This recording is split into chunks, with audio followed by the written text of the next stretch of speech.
Doy ahora la palabra a la señora Julienne Luseng. Monsieur le Président, Excellences, Mesdames et Messieurs, je suis la directrice de Fonds pour les femmes congolaises et la présidente de Sofepadi.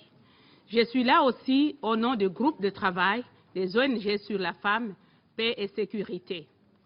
Il y a 7 ans, en 2008, je suis venue ici devant vous.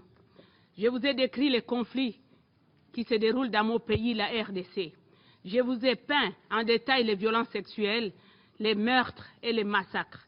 Je venais demander des actions concrètes pour l'implémentation de la résolution 1325 et l'intégration des violences sexuelles dans les missions de maintien de la paix. Aujourd'hui, 15 ans après l'adoption de la résolution 1325, 7 ans après ma première présentation devant vous, je suis encore ici. J'ai beaucoup réfléchi avant de venir. Je me demandais s'il fallait vraiment venir. Cette résolution 1325, pleine d'espoir, qu'est-ce que ça a changé dans la vie des femmes, nous femmes, dans la situation de conflit? J'ai longuement réfléchi donc. Yanar, Allah et moi, nous venons de régions différentes, de situations différentes, mais nous partageons les mêmes expériences, l'exclusion des femmes dans la vie politique, sociale et économique. Et voilà justement pourquoi il n'y a pas de changement. Les femmes doivent être incluses dans tous les niveaux de décision et des processus de paix. Si nous voulons, et si vous voulez, une paix durable et la sécurité mondiale. Monsieur le Président et membres du Conseil de sécurité, vous devez sérieusement et définitivement enfin inclure les femmes dans toutes les étapes du processus de paix, que ce soit au niveau des femmes du village et au niveau des femmes gouvernementales. Issues des violences qui règnent dans notre vie quotidienne, nous, les femmes congolaises, nous forçons la porte pour participer et ainsi prendre notre place dans le processus de paix conformément à la résolution 1325. Mais en 2013, lors de pourparlers entre le gouvernement congolais et les rebelles M23 en RDC, alors que ce groupe a décimé la population, faisait subir aux femmes des violences et atrocités inimaginables, les femmes du Nord Kivu ont demandé de participer à ce processus. Mais vous savez la réponse qui a été donnée? Il n'y a que 2 partis dans ce conflit. Soit vous êtes du gouvernement, soit vous êtes M23. Donc, quel message nous envoyons à nos sœurs, à nos frères, à nos jeunes? Il faut prendre les armes pour être autour d'une table pour parler de paix. Il n'y aura jamais de paix durable sans la participation des femmes. Monsieur le Président, chers membres du Conseil de sécurité, les femmes sont les premières victimes de la guerre, mais elles sont la clé de la paix. En ce moment, les femmes de Rutshuru et les femmes de Beni, de mon territoire, au Nord Kivu, en RDC, sont assassinées, massacrées, égorgées, éventrées. Elles subissent des viols et les violences sexuelles, des enlèvements et l'esclavage sexuel. Cette nuit même, mon neveu a été tué par les rebelles ougandais à Diefnalo. Je pourrais même vous donner des chiffres, du nombre de femmes tuées. Pendant une année, à Beni, plus de 234 femmes ont été tuées, égorgées, éventrées. C'est pourquoi je vous demande, et c'est pourquoi les femmes vous demandent, d'implémenter la 1325 en termes d'actions concrètes. Vous avez entendu le cri de désespoir des femmes plusieurs fois, sans l'attendre. Ne les laissez pas aller inouïs aujourd'hui. J'espère qu'aujourd'hui, le jour est venu pour mettre fin à ce cycle de violence. Sur le terrain, nous faisons en sorte que les victimes deviennent des survivantes. À travers la prise en charge holistique, nous aidons les femmes à acquérir des compétences pour l'autonomisation économique, à connaître leurs droits.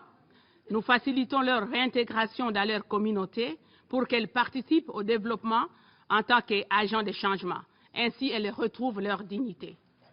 Vous devez donc soutenir les groupes de base et l'écosystème de paix qu'ils engendrent à tous les niveaux. Les femmes travaillent activement pour construire la paix. Les groupes armés nous attaquent, nous menacent, blessent, tentent de violer nos collègues. Malgré tout cela, nous continuons à travailler. Sans protection, nous sensibilisons les jeunes à se désolidariser avec les groupes armés et créons un climat accueillant et propice au dialogue qui peut construire une paix durable au niveau du village, du pays et voire de la région. La réalisation de ces efforts doit être soutenue non seulement par des mots et l'applaudissement, mais avec des actions concrètes et des moyens. L'ONU doit identifier des diverses approches pour que les femmes aient des fonctions officielles dans la construction de la paix. Et je me réjouis de la déclaration du secrétaire général aujourd'hui. Et je me réjouis aussi et je remercie pour la nomination d'une femme à la tête de la mission des Nations Unies dans mon pays. La plateforme des femmes pour l'accord d'Addis Abeba, initiée par Mme Mary Robinson, alors envoyée spéciale dans la région de Grand Lac, est un mécanisme qui peut faire participer les femmes dans le processus de paix. Malheureusement, les membres de l'ONU ne soutiennent pas ce mécanisme innovatif. À la fin, 3 pays l'ont soutenu et donc nous a permis de réunir les femmes de Burundi, les femmes de l'Ouganda, les femmes du Rwanda et de la RDC autour de l'accord cadre d'Addis Abeba. L'ONU et la communauté internationale doivent demander, exiger la présence et la participation des femmes dans les pourparlers de paix. On doit mettre à disposition des femmes les moyens qu'elles puissent assister aux négociations officielles, pas seulement aux pourparlers au 2e rang. Monsieur le Président, chers membres du Conseil de sécurité, la justice consolide la paix et la paix se nourrit de la justice. Mes collègues et moi, nous contribuons à la formation de la police, des magistrats, pour qu'ils comprennent la loi et le langage des femmes, pour permettre aux femmes de porter plainte, pour que la police enquête de manière juste. Maintenant, les commissaires de police, certains magistrats et juges nous appellent, collaborent avec nous quand il y a de nouveaux cas de violences sexuelles. Nous avons des jugements gagnés, toujours dans la recherche d'une justice équitable. Pour nous donc, la réforme de la justice se résume à la formation, équipement efficace et effectif des acteurs judiciaires, l'amélioration de leurs conditions de travail, la reconstruction des prisons. Un programme de réparation doit être élaboré urgemment pour les victimes. Tous les auteurs des crimes de violences sexuelles, y compris les soldats de paix des Nations Unies, doivent être traduits en justice. Nous avons urgemment besoin de chambres mixtes spécialisées pour traiter les crimes graves internationaux qui n'ont pas été abordés par la CPI, la Cour pénale internationale. Mais au-delà, nous avons aussi besoin d'une vaste réforme de notre justice nationale. La communauté internationale doit continuer à soutenir les efforts de paix au Congo pour éradiquer les groupes armés et assainir les milieux où habitent les femmes. La supervision des missions de maintien de la paix doit se réunir régulièrement avec les organisations des femmes et les dirigeants communautaires. Ils doivent aussi écouter, enquêter rapidement les allégations des populations locales et non pour tout rejeter comme rumeur. Les voix et les besoins des populations locales doivent forger les missions. Le Conseil de sécurité et l'ONU doivent continuer à soutenir les efforts locaux visant à la stabilité. La mission de maintien de la paix ne peut devenir une carrière. Elle doit être précise avec des résultats concrets. La destruction du Congo a duré longtemps, plus de 20 ans. Ça suffit maintenant.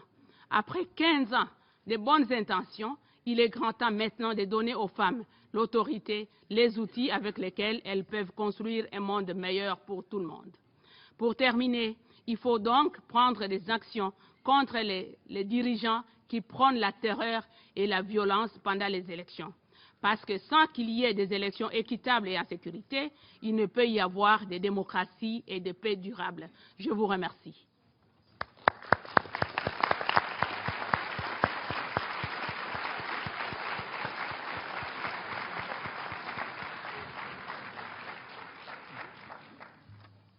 Doy las gracias a la señora Lusens por la información que ha proporcionado.